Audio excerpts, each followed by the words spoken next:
Countries are more than just borders. They are identities. But what happens when a nation decides to change its name?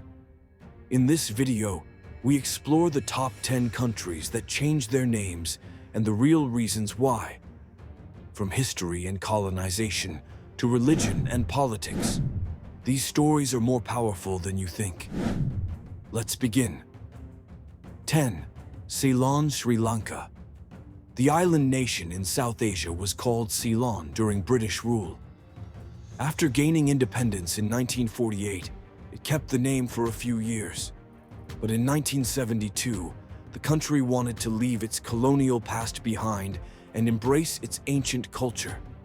So, it changed the name to Sri Lanka, which means resplendent island in Sanskrit. It was more than a new name.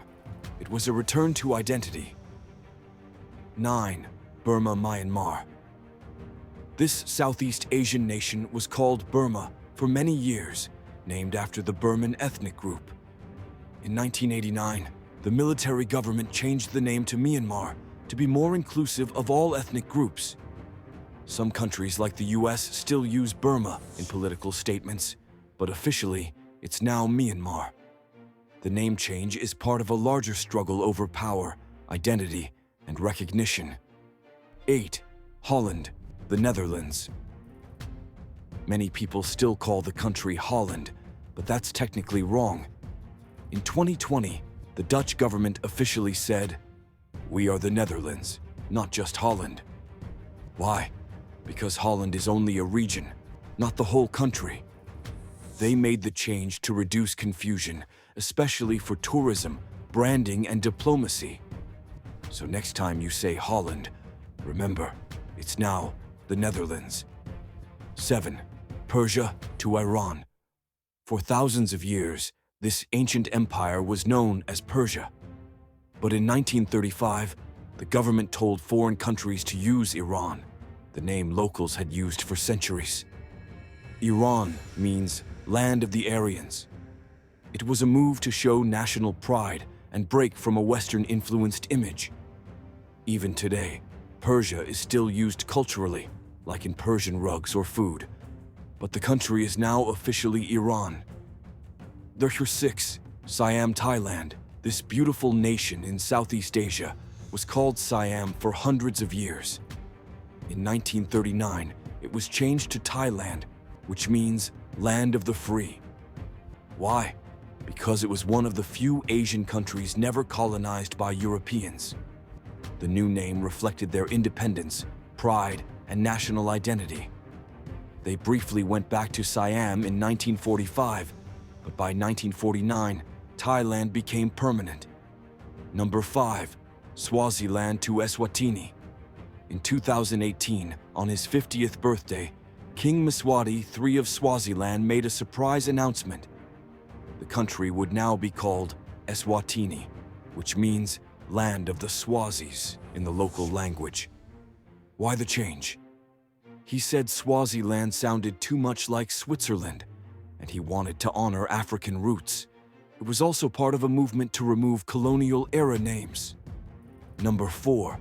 Zaire, Democratic Republic of the Congo. From 1971 to 1997, the country was known as Zaire, a name given by dictator Mobutu Sese Seko. But after his fall, the new government renamed it back to Democratic Republic of the Congo DRC. This was a return to its pre-dictatorship name and a symbol of political change. Even today, people sometimes confuse it with Republic of the Congo, its neighboring country. 3. Upper Volta, Burkina Faso. This West African country was once called Upper Volta, named by French colonizers after the Volta River. In 1984, revolutionary leader Thomas Sankara changed the name to Burkina Faso, which means land of honest people. It reflected a new vision of dignity, freedom, and breaking from colonial control. 2. Macedonia to North Macedonia. This was one of the most controversial name changes in recent years.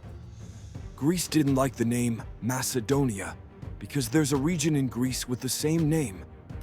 After years of disputes, the country agreed in 2019 to change its name to North Macedonia. This allowed it to join NATO and improve international relations. Sometimes name changes are not just about history, they're about politics and peace. Number 1. Türkiye. In 2022, the Turkish government officially changed the international name from Turkey to Türkiye.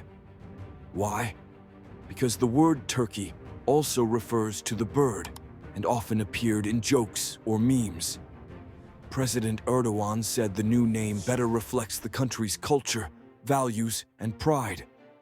The UN and many organizations now use Türkiye in formal settings. A country's name is not just a word, it's a story of freedom, identity, culture, and pride. Whether it's breaking away from colonizers, honoring history, or building a future, these name changes reveal how powerful names really are. What name surprised you the most?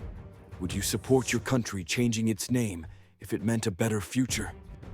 Tell us in the comments below. And don't forget to like, subscribe, and share this video with someone who loves world history.